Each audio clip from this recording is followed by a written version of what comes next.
Despair. Let's talk a little bit about diplomacy. The U.S. government still will not recognize the Taliban government, but now, just recently, they were talking about using Qatar as basically a go-between, a diplomatic representative in the country. Qatari's foreign minister was just in Washington. Let's listen to a little bit of what he had to say. First priority to be addressed with the Taliban is to provide this safe access for humanitarian assistance and ensuring that goes to the right people and not falling into the wrong hands. The second thing, we believe that abandoning Afghanistan will be a big mistake and ignoring it, because isolation has never been an answer for or a solution for any issue, and engagement is the only way forward. Ahmad, talk to us about this arrangement. Well, Qatar is to serve in a diplomatic proxy for the United States, similar to Switzerland for the U.S. and Iran. And I think it's logical that the U.S. has chosen Qatar, not only because the Qatar has more leverage and relationships with the Taliban, but it's one of those Gulf states that has more, can be more diplomatically and economically pressure the Taliban and facilitate the U.S. in Afghanistan. I agreed with the foreign minister of Qatar that Afghanistan should not be abandoned. Once it was abandoned in the 1990s, we saw the catastrophic and tragic incident of 9/11. I think isolation is not the key.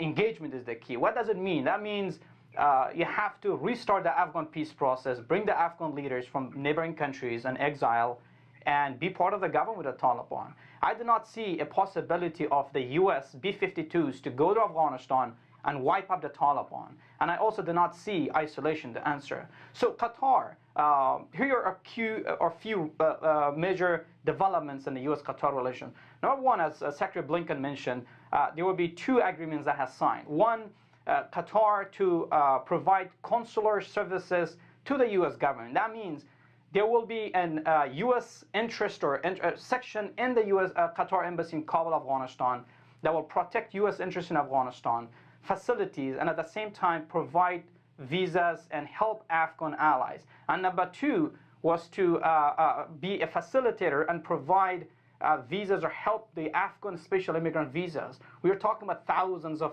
SIV applicants still in Afghanistan. So, and the third, more humanitarian, and in the long run, how Qatar could be able to help the U.S.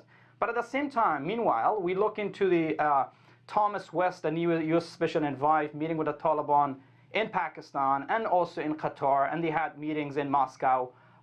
So Qatar has more, will be serving basically a U.S. embassy within Qatar embassy in Kabul, Afghanistan.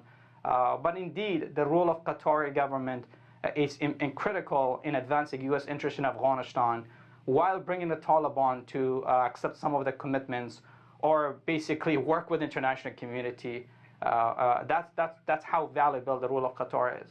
Ahmad, you said you can't abandon Afghanistan, but it's not just governments we're talking about. The news media, as you know, is wall-to-wall coverage when the U.S. forces were leaving. And since that time, really not that much of a spotlight on Afghanistan. And we're seeing this growing crisis. How much of a problem is that people aren't even aware in some parts of the world that what's going on right now? Well, it is. It's a humanitarian crisis, financially, diplomatically. A lot of our facilities have been left to the Taliban, a lot of equipment, tanks, guns, and it's been 95 days since they have taken over. So now that the world is going to recognize the Taliban, now the Taliban has, to this point, has shown any commitment in terms of working with the international community. Well, yes, they're using a lot of fancy words, but I think its action is the most important one. The Taliban needs world recognition, and to do so, it's time to keep them accountable, and the world needs to waken up and see Afghanistan from a different chapter.